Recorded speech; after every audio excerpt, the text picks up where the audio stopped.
Hi, folks. This is Abel James, and thanks so much for listening to the Fat Burning Man Show, where we talk about real food and real results.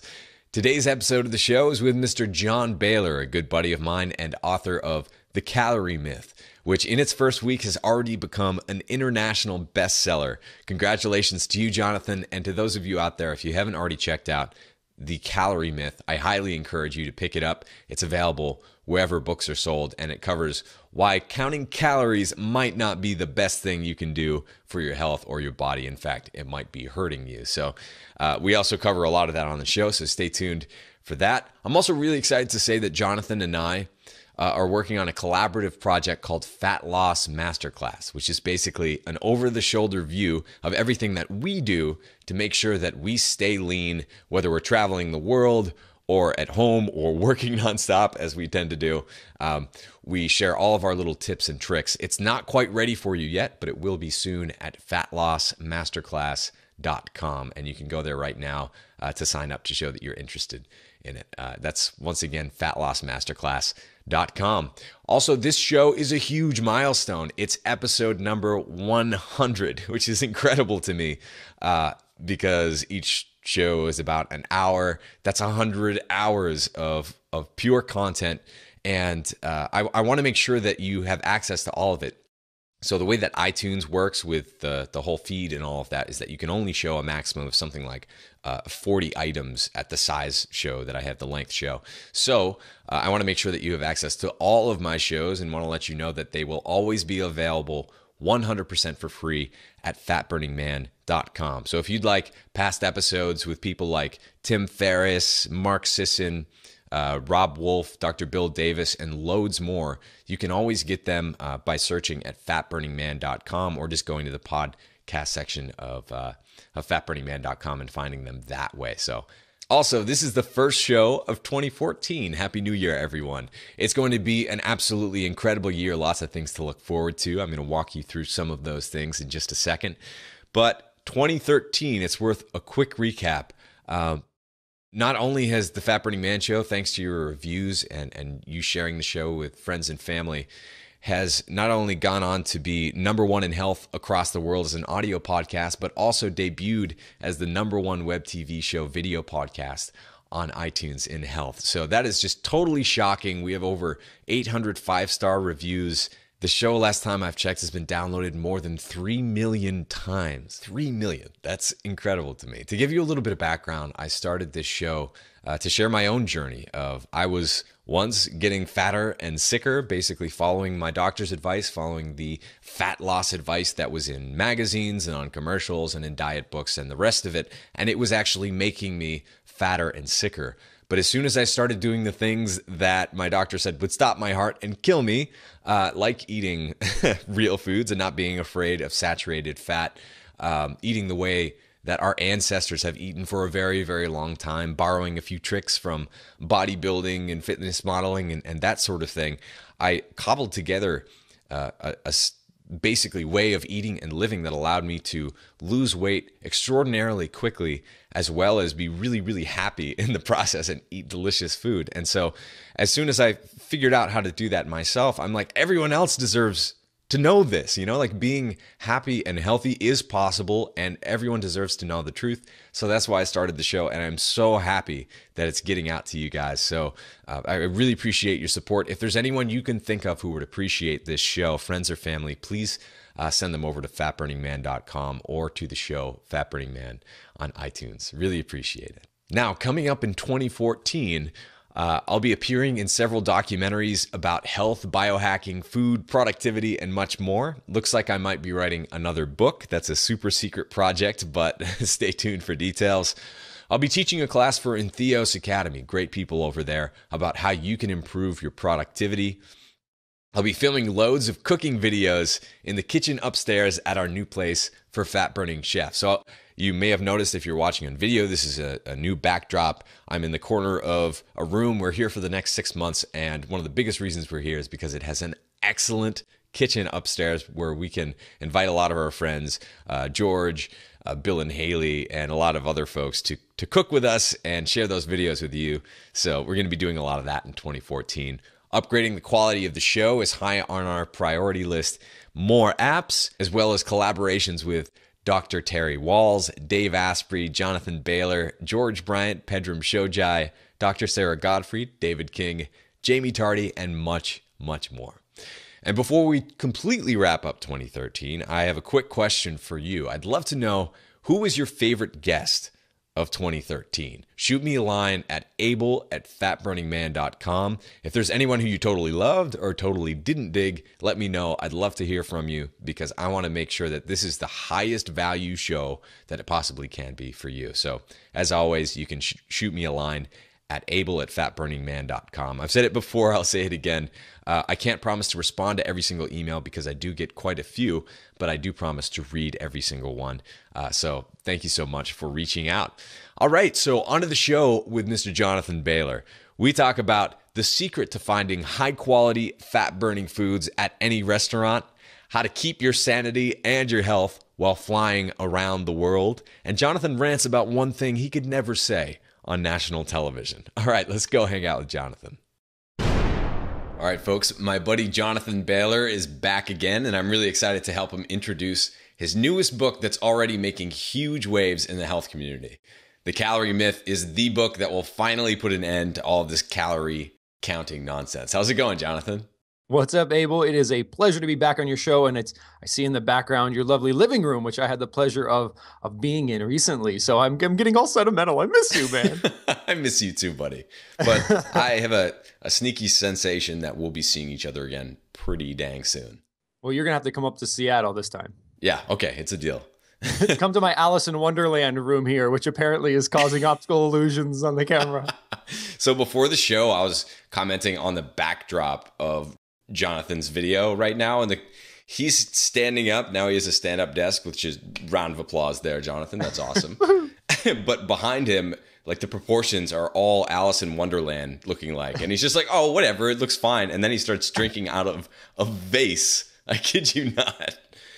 It just looks absolutely preposterous, but I appreciate that, Jonathan. So how about we don't start this way, Jonathan? Recite page 5 of your book like you've done on all of the other national media appearances. Why don't we instead have you talk about something that you haven't brought up at all related to your book that's kind of new and exciting to talk about? I don't want to put you on autopilot quite yet. So something about the book that we have not talked about at all. Well, there's a section in the book that is about the psychology, which I know you cover a lot. So that might be fun to talk about. How about that? Yeah, let's do that.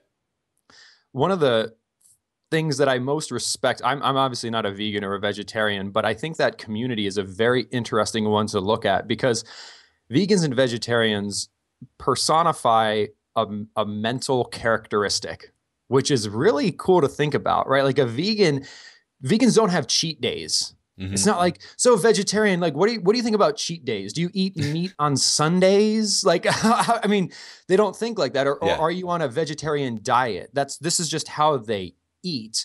And they don't count calories. Their focus is on food quality. And you'll notice when someone's been a vegan or vegetarian for even a number of weeks, they don't struggle with. They don't wake up in the morning and say, oh my God, like I really wish I could eat some bacon, but I'm going to fight through it. I'm going to power through it. So you got to say, like, and veganism is hard. Yeah. I don't know, Abel, if you've ever personally tried to be a vegan. I have not. You have? I have. Really? Well, we should talk about that later. Yeah, I mean, it's hard, but keep going. I don't want to interrupt. Oh, no, I was just it is objectively hard, but it seems like subjectively when you're in it, it doesn't have the same perception of hard like calorie counting does. Where people actually get, when they say no to a steak at a cookout, they actually get a shot of endorphins from that. They don't feel deprived. They're like, yeah, you know, I'm about something bigger here. So examining the psychology of veganism and vegetarianism, which is really hard to do, often entire families do it, and people do it for their entire lifetime. What is it about that is so different and so sustainable in one sense of the word, as contrasted to so many of these other diets out there? Yeah. And for me, it would make sense that it's because it's all wrapped up in identity. Food is personal. Mm-hmm. And I think in addition to that identity point, it's also the reason someone is a vegan or a vegetarian, as you and I know, and as the science shows pretty clearly, it's not always for optimum health, because it can certainly be a challenge to achieve optimum health if you aren't really, really careful following that lifestyle. It's about a deeper belief. And if we can start to not think so much in terms of calories and the scale and these arbitrary dehumanizing factors, and instead talk about the things that you cover so well in your show and in all your work, which is just about like this is about your life and the life of those you love. And you don't want to look back on your life saying, my entire life was lived in second gear. Yeah. And that's what so many, like when 70% of the population is afflicted with overweight and obesity, and when we see 1 in 4 people being diabetic or pre-diabetic, and we see 40 million children under the age of 5 who are struggling with their weight, which statistics show that about 70% of them will continue that throughout their entire lives.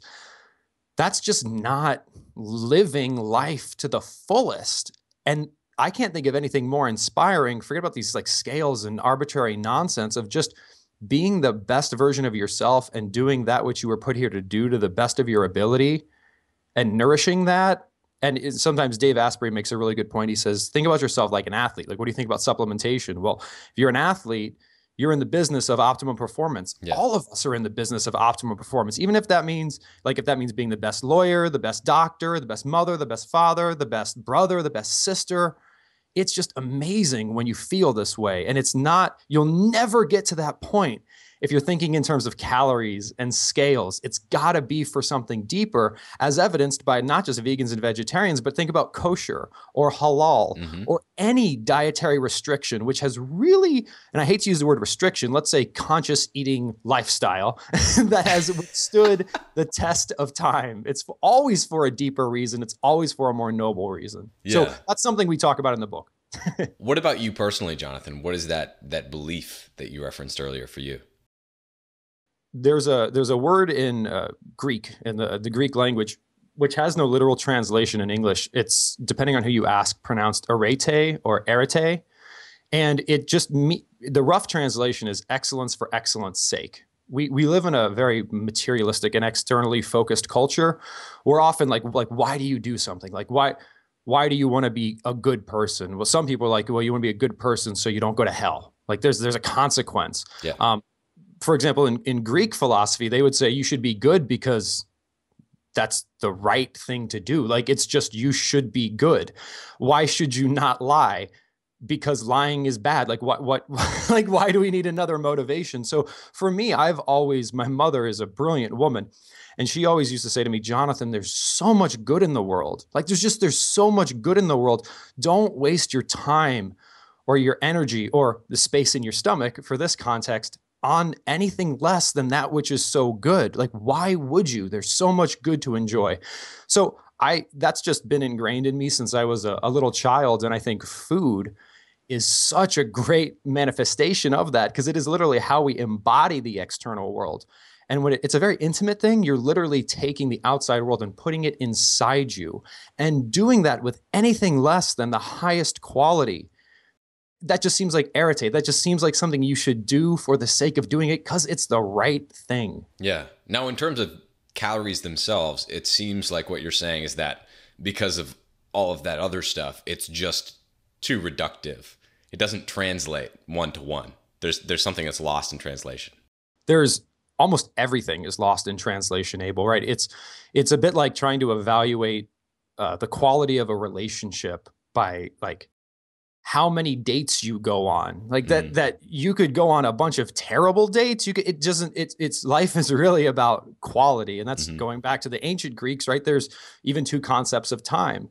There's chronos, which is what we think about, which is just like, I spent an hour with Abel talking. And then there's this concept of kairos, which is time quality. And we've as a society, we often lose sight of quality. It's like, oh, I worked for 12 hours today. Well, what did you get done? What was the quality of the work you did?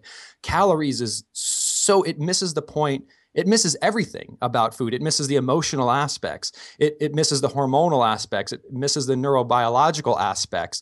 It misses taste. it misses. It's just wrong. It's just patently wrong. It's like measuring intelligence using height. Food and life and exercise and movement and relationships are about quality, not quantity. It doesn't mean quantity is irrelevant. It just means that if you take care of quality first, quantity will take care of itself. So if you are someone who's counting calories right now, you're not necessarily saying there's no benefit to counting. You're just saying what we're paying attention to right now, the calories, is the wrong thing.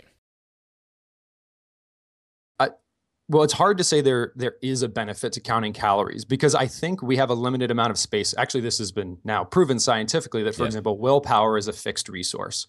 So if you're spending energy counting calories, by definition, you are not spending energy on something else, right? It's like opportunity cost. Yeah. Your mental space is a zero-sum game. So if you are counting calories, you're not thinking about something else. Now, if the thing you're not thinking about is like it's you're not watching TMZ anymore, and then it's probably a fine trade-off. Yeah. But what a lot of us do is because we're so busy and we have so much going on, we've got to take a simple, scalable approach. So we're counting calories and we say, okay, I'm definitely not going to eat an entire avocado because that's like 300 and something odd calories. And this Coke is only 140 calories. And because I'm counting calories, the decision there is pretty easy. And frankly, I could just go jog for a half hour and that will cancel the Coke out, right? Because everything's about calories. So it's like the flat earth theory. It's just wrong. Like it's not the correct way to think about food and exercise. And this isn't my opinion. Like this is what's been borne out in the research. The cause of obesity and diabetes is not eating too many calories. Eating too many calories is the result of neurological inflammation, gastrointestinal dysregulation, and hormonal dysregulation, which is caused by not calorie quantity. It's caused by stress. It's caused by the quality of foods you eat. It's caused by the things in foods that are not caloric. Diet Coke has no calories in it. That doesn't mean it's good for you. So it just really misses the point, and it focuses us in a direction which ends us up in this bonkers world we have today where people are like, oh, eat whatever you want, just eat it in moderation, which is false. That's just like we don't say, oh, just smoke in moderation. Like smoking is bad. You shouldn't smoke in moderation. It just slows the development of lung cancer. It doesn't prevent it. Yeah. Why don't people know this? Because it's not what we've been told, right? Yeah. What we've been told for the past 50 years is just don't eat too much. Everything is fine in moderation. Eat less, exercise more. That's what we've been told. And it's intuitive. To be clear, it is intuitive. So is the flat earth theory, right? Look out your window. Yeah. Looks very flat. However, once we understand the law of gravity, we understand it's not flat. We understand why people on the bottom don't fall off. And once we start to understand things beyond calories, once we start to understand our mind, our gut, our hormones, calories it was a good attempt. Like bleeding people back in the day, it was like, oh, when you're sick, it's because your blood is infected. So if we get the blood out of your body, it's just wrong. And that's fine. Like it's what we thought in the past. It's not what science has shown anymore. And standard science, cutting edge science takes about 17 years to reach the mainstream. When there's billions of dollars on the line, that takes even longer. So a lot of this research isn't even new, but it flies in the face of billions and billions and billions of dollars of industry predicated on a sick, struggling population, as well as our government, which is interested in a profitable agriculture industry rather than necessarily our health.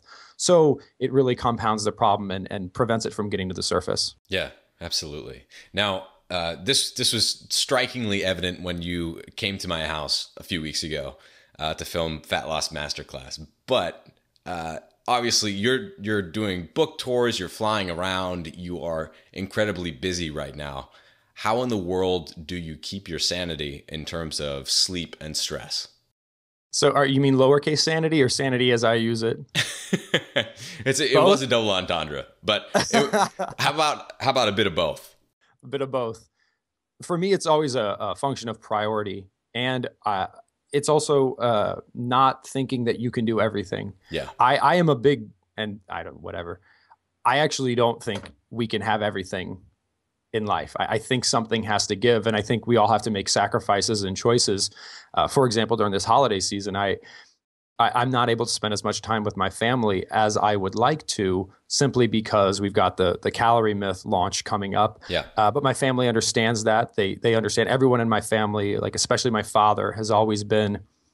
He's a philosophy professor, so he's my hero. He's inspired me more than anyone, and he's really into the. We're going to get really metaphysical in the show, Abel. So hopefully, it always happens. Oh, cool. So he's about he loves Immanuel Kant, and Immanuel Kant is a philosopher who talks a lot about duty.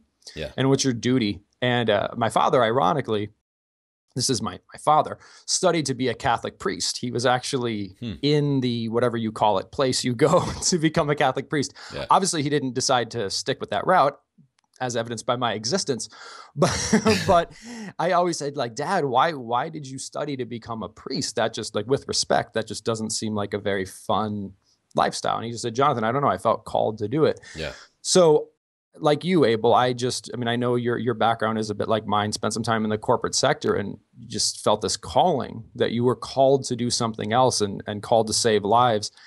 And personally, not to be trite, but now let's go to Nietzsche.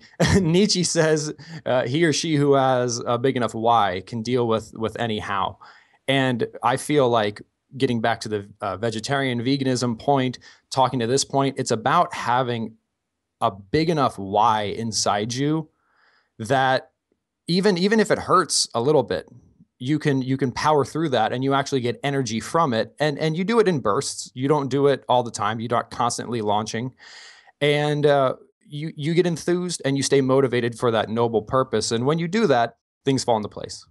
How do you maintain energy with such like a high performance demand schedule like that? When you have to go from TV show to interview to writing something to, handling staff and whatever else comes up, getting through traffic, being late, missing a flight, whatever. How do you make sure that you're performing at the highest level? So the biggest, least interesting thing, and then I'll get into more interesting things, is what you're working on. I've done many different things in my life, and I've gotten, and I'm sure the viewers can empathize with this. You get 10 hours of sleep, and you have to spend your day doing something you're not passionate about, and you feel tired and crappy the whole day. Yep. You get 4 hours of sleep, and the next day you're working on your mission. You're working on what you believe you were put here to do, and somehow you find the energy. Right? It's like Jordan when he had the stomach flu and put up like 63 points in the NBA Finals because he believed in what he was doing. But more mechanistically, obviously, prioritizing sleep, no matter how busy I get, 7 hours of sleep a night is a prerequisite, because it's just like, I'm going to keep driving my car and never stop to get gas. Like it won't work. And then obviously the nutrient, I have seen such an amazing impact on my energy from focusing on extreme nutrient density. So we're talking, people talk about eat the whole animal. Well, there's no easier way to do that than some seafood, like mollusks, like oysters and clams, where you can you're eating the literal entire animal, not the shell, but like the thing inside the shell. And focusing on obviously many, many vegetables, the most nutrient dense proteins available, and the most therapeutic fats. So there's a lot of sources of fat, and fat is a wonderful micronutrient. I feel like there are, just like everything else, there's also these exceptional sources of fat, like macadamia nuts and like salmon and like cocoa and coconut that provide a unique set of nutrients in conjunction with all that energy, which once you get on this incredibly, the way I eat is I probably get 50 to 60% of my calories from fat. Yeah. 20-ish from protein and 20 from carbohydrate. But all of those are really, like, I've really tried to get just like locked in on the most nutrient dense sources and therapeutic sources of those foods. And the results are just amazing. Yeah. So when you're on the road, what does it look like? I know that we've talked about this before, but you have some pretty cool tips and tricks for other people when they're living out of a suitcase. So literally living out of a suitcase, I never order breakfast out. I never have to. The chia seeds and macadamia nuts are easily transportable. And as long as you don't expose them to heat for too long, they're quite delicious. So, and they can provide a plenty of energy to get you through the day, especially in the morning. Yeah. So I always have macadamia nuts with me. I always have chia seeds. I'm going to make a little bit of chia seed cereal in my hotel room. Coconut, shredded coconut, non-sweetened, is also an amazing just base to take with you. Then depending on your lifestyle, whether or not it's something like a Quest bar, which is one of the better protein bars out there. It's obviously not a actual food you find in nature, but when you're traveling, sometimes you have to make exceptions.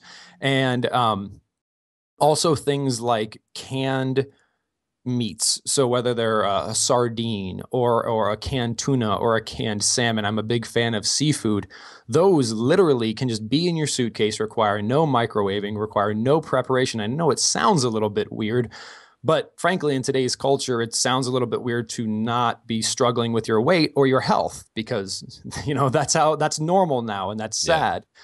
So sometimes we have to do abnormal things to get back to normal. So breakfast for me is usually one of those convenient, travelable sources of protein, be it a Quest bar, be it some sort of canned seafood, or even like canned chicken. I just don't really like the taste of that. Tuna is also a great option. And then a whole food fat, and then some sort of green powder, whether it's a spirulina or a wheatgrass or a combination of those types of things. That way you get your non-starchy vegetable, you get your nutrient-dense protein, and you get your whole food fat without needing to leave your hotel room for breakfast. So that's what I do for breakfast. Yeah. What about the rest of the day? Say you're eating out at a place that's challenging. What do you do? So I'll give a very concrete example. For me personally, New York is my most common destination, New York and LA. And New York is also very expensive, as is LA. And Chipotle is probably the one of the better, more convenient places. I always get a salad when I go to Chipotle. So I get extra lettuce, I get some beans, I get their meat, and then I get all of their salsas except the one with corn. And then I get some guacamole on top, which is obviously fabulous. And they do quite a good job relative to other fast food chains from a food quality perspective. Also, I really like Asian foods. And the good news is Asian foods, if they're a high quality place, you don't want a bunch of MSG and all that kind of stuff, but they're incredibly easy to stay sane, capital sane, the acronym I use to describe food quality, because you just get all of the main dish and not rice or not a bunch of noodles. Asian food, the sort of stir fry approach, is amazing. It's basically vegetables and protein. And that's really, and then some healthy fats. There's not a lot of places that stir fry yet using the idyllic fats, but things are moving in that direction, which is great. So lunch is usually quite easy from a Chipotle or from a stir fry perspective. And then dinner for me is always the easiest, because dinner is usually a little bit nicer of a place. Yeah. And anytime, like, nice restaurants are really characterized by the types of foods that you and I advocate, where they're whole foods, they're delicious foods. I literally just sit at the table and I say, hold the starch, double the vegetables. And I've yet to ever have, as long as you don't get a pasta dish, as long as you don't get a sandwich, literally you're talking the finest meats, the finest fish. They always come with a side, which is usually a starch or a vegetable. And you just say, give me twice as many vegetables, no starch, and you can eat 90% of the menu. Yeah. What's a good example for you? Because I know you have go-to foods. So what would that look like? I just love salmon. Salmon is my favorite food in the entire world. And from a toxicity perspective, it's not super easy to find grass-fed beef at restaurants. Some restaurants have it, but a lot of restaurants don't. So if I have to choose between fatty conventional meat and fatty conventional fish, I will go with fatty conventional fish, because the fattiness is going to be predominantly from a lot of those super healthy fats like omega-3s, which I would ideally like to get from a wild caught fish. But if I have to go conventional, I will prefer seafood over meat, just because I feel it's less contaminated from a hormonal and from just a macronutrient quality perspective. So I always look for salmon whenever possible. And then we can get into a sticky wicket here. If I'm eating out and I don't have access to grass-fed, I go lean. And I have to go lean, because even the most, ardent paleo, I've gotten beat up in the community for saying lean meats. The reason I say lean meats when I'm on like the media is because I have 15 seconds to talk, and 95% of Americans eat conventional meat and will continue to eat conventional meat. And if you're eating conventional meat and you're eating the fatty kind, That's where all the toxins and garbage lives. And like, again, paleo community acknowledges this and says this, and that's why I'm saying it too.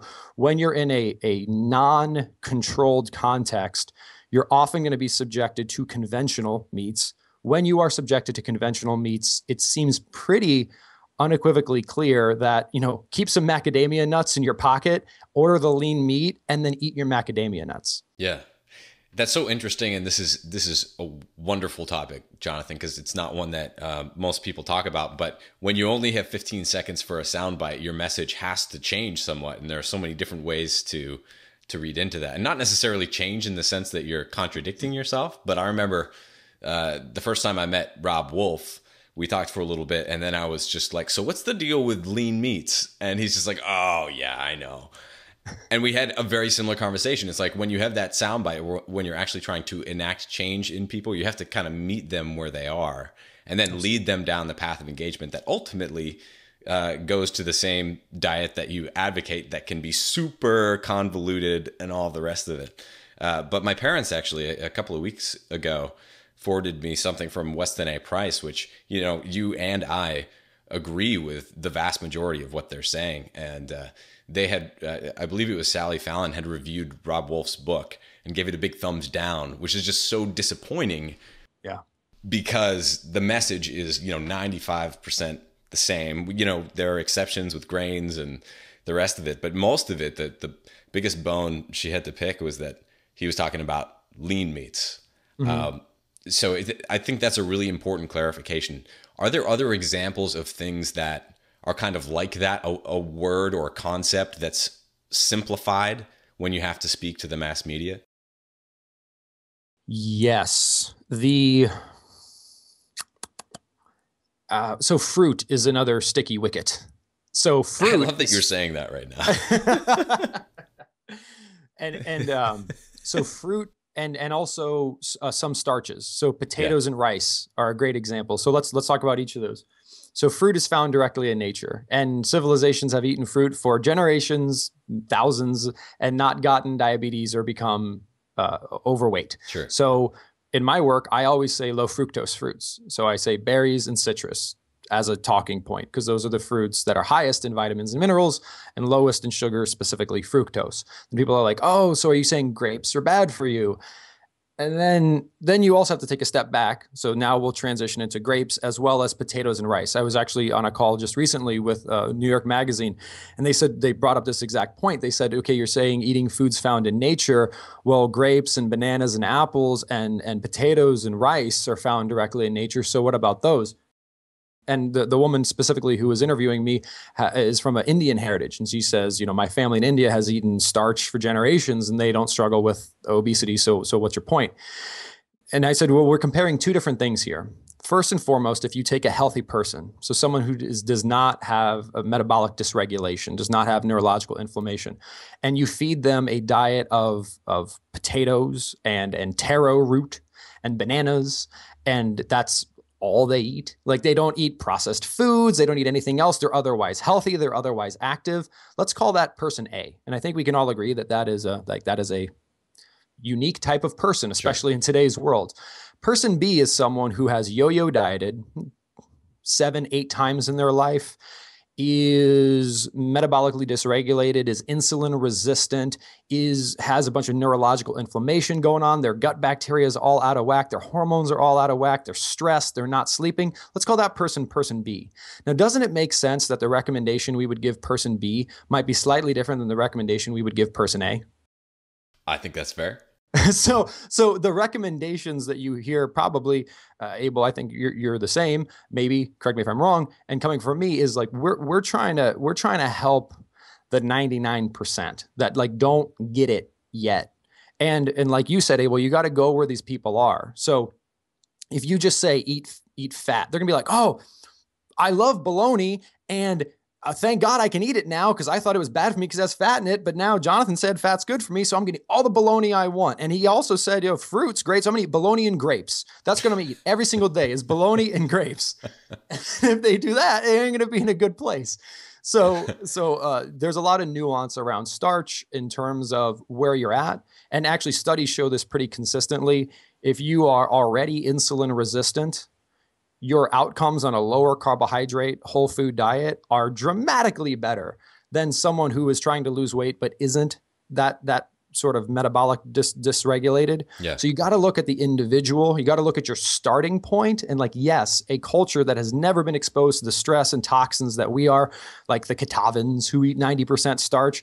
Yes, but that's the Katavans. We don't have the Katavans living here. We don't like, we're not talking about the Katavans. Yeah. And if I was on Katavan national radio, I would probably give a different recommendation than I would if I was on Good Morning America. Yeah. I think that's fair. Now, you mentioned all this talk about carbs. You said about 20% of your diet comes from carbs. So is that any carb? How are you sourcing them, and are you timing them? What does that look like for you? I'm definitely not timing them. I'm absolutely, if source means getting them only from certain sources, absolutely. Like that's my focus is carbs aren't bad. Protein isn't bad. Fat isn't bad. It's very difficult to say.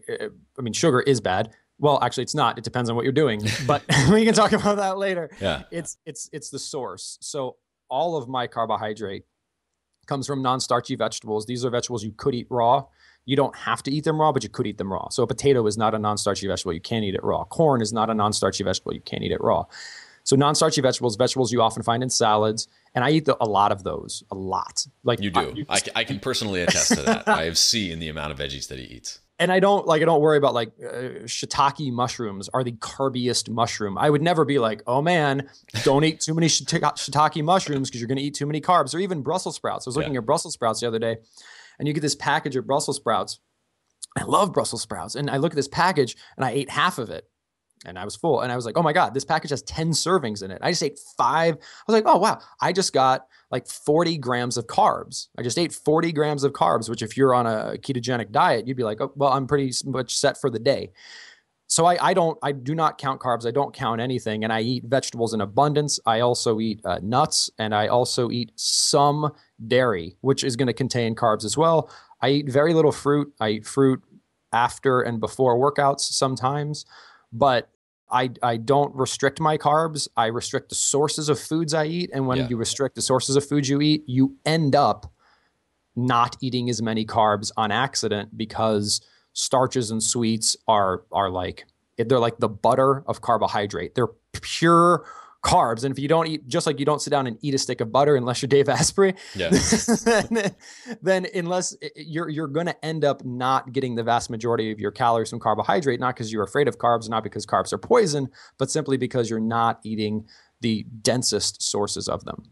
But I think what I'm hearing is you saying that you're not going out of your way to eat any carb in particular. Is that fair? Well, if you define non-starchy vegetables as a carb, I do go out of my way to eat those, and I do go out of my way to avoid starch. Yeah, I believe my degree is in economics, and I believe very much in opportunity cost. Yeah, and a zero-sum game.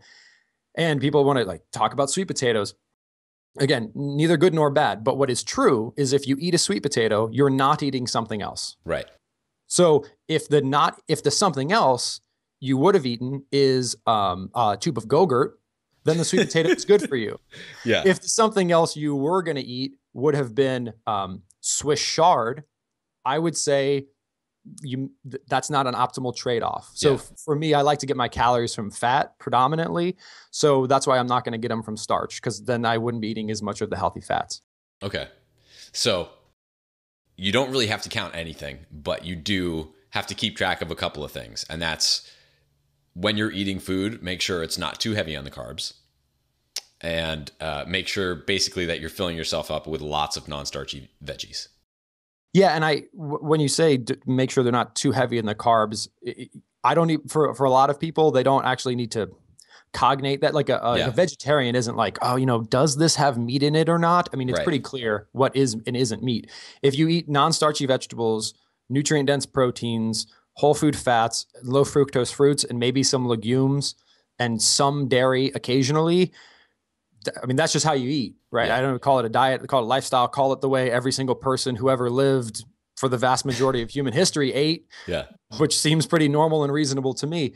Then you end up not eating those foods accidentally. Okay. So if you sat down and ate that package of Brussels sprouts in the morning, and then you turn the package over and you found that there were 40 grams of carbs, but you wanted to stay mostly in ketosis, what do you do for the rest of the day? What's your thinking there? Well, I would first say, why does the person want to stay in ketosis? Yeah. Just because, I mean, being in ketosis, why? Because like if it makes you feel good, that's fine. Yeah. But I think I would back up and say, should the focus be in ketosis, or should the focus be feel and perform great? Yeah. Because ketosis might be one way to do that, but it might not. Like, it seems like part of human nature is that we get hung up on means versus ends. Right. So it's like we're more concerned with like you being a vegetarian, or some people, you being Weston A. Price, to go back to your example, Yeah. rather than saying, are you rocking your mission? Is this making you feel great? Are you making progress? So, and if your goal was to be in ketosis all day, I wouldn't eat a half a package of Brussels sprouts for breakfast. But then I would say, if you're actively avoiding non-starchy vegetables to achieve a state of ketosis, I would want to better understand why you were making that trade-off. Yeah, that's fair. So what else? I feel like this is prime opportunity for you to say whatever you want to. Is there anything that you couldn't say on national television that you'd like to say here? Yeah, I have a little rant. I'm not able to get as amped on TV as I like to, but this whole idea of counting calories, people just don't want to let go of it. They just want to no, you just got to count calories. And at the end of the day, Abel, I personally believe that once you understand the science, which if you're a supposed expert out there in the media talking and out there on the internet writing, you have some semblance of an understanding of the science. Yeah. And if those people are out there saying people just need to try harder, they just need to eat less, that is a inexcusable and insensitive position. That's really indefensible at this point. Like, just from a logical perspective, 70% of the American population is struggling with their weight. 70%. So like, if it was 7%, maybe we could be like, yeah, just try harder, you 7%. Yeah. But does anyone honestly believe that 70% of the American population is just stupid and lazy and just needs to just try harder? Like, what's wrong with you people? Yeah. And it's absurd. Like, you go into a school and you look at the cafeteria. It's not like 30% of the kids are in one section eating kale salads and seltzer water, and 70% are eating soda and French fries and pizza. Yeah. They're all eating soda, French fries, and pizza, and only a fraction of them are overweight. So I think the question we need to ask as society is, given that 99% of our citizens are eating the standard American diet, which is proven to kill you, and only 70% of those people are overweight, that's the actual interesting question. Why don't we have 99% of our population that's overweight? Yeah. And why do people keep saying, oh, just try harder, just try harder, when of course there's outliers. Of course there's maybe 1%, maybe 2% of the population that are what's mocked on television, which is this, eating a pint of Haagen-Dazs ice cream every night before you go to bed and drinking big gulps and blah, blah, blah. But the 99% of that 70% are brilliant people who do what everyone else on this world, on this planet does, which is eat when they're hungry and stop when they're full and occasionally indulge. Yeah.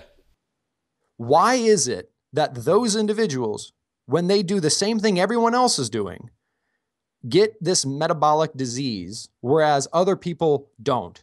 That's the question to ask. Why is someone who has 100 pounds of stored fat on their body ever hungry? Think about that. They've got hundreds of thousands of energy just sitting on their body, hundreds of thousands of calories worth of energy, yet their brain is telling them they don't have enough energy and need to eat food. Yeah. Doesn't that just anecdote in and of itself seem to suggest that just telling these people to try harder is a bit like telling a depressed person to just frown less and smile more? It's really just inexcusable, and it kind of pisses me off. So you raised a lot of questions there, but what is the quick answer for why do so many people who are doing the same thing have such a dramatically different result, either for better or worse?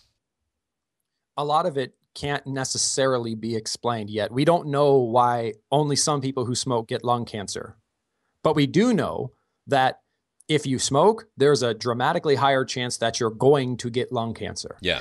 We can say the same thing. Actually, I mean, it's been shown now with sugar, the correlation, and I'm going to say correlation, but because we really actually can't prove a lot. Science, a lot of it, especially nutritionally, is always correlation. The correlation between sugar and diabetes is as strong as the correlation between smoking and lung cancer. Like that's just been shown. It's done. It came out earlier this year. The New York Times did a piece on it. And that doesn't mean everyone who eats sugar is going to get diabetes, but it means if you don't want diabetes, to the extent that you can avoid sugar is a good thing. And just like we don't say smoke in moderation, we shouldn't say enjoy sugar in moderation. We could say sugar causes diabetes. So take with that and do with it what you want. Chances are we wouldn't serve it to kids in school. Chances are we wouldn't do a lot of things if we actually adhere to the science.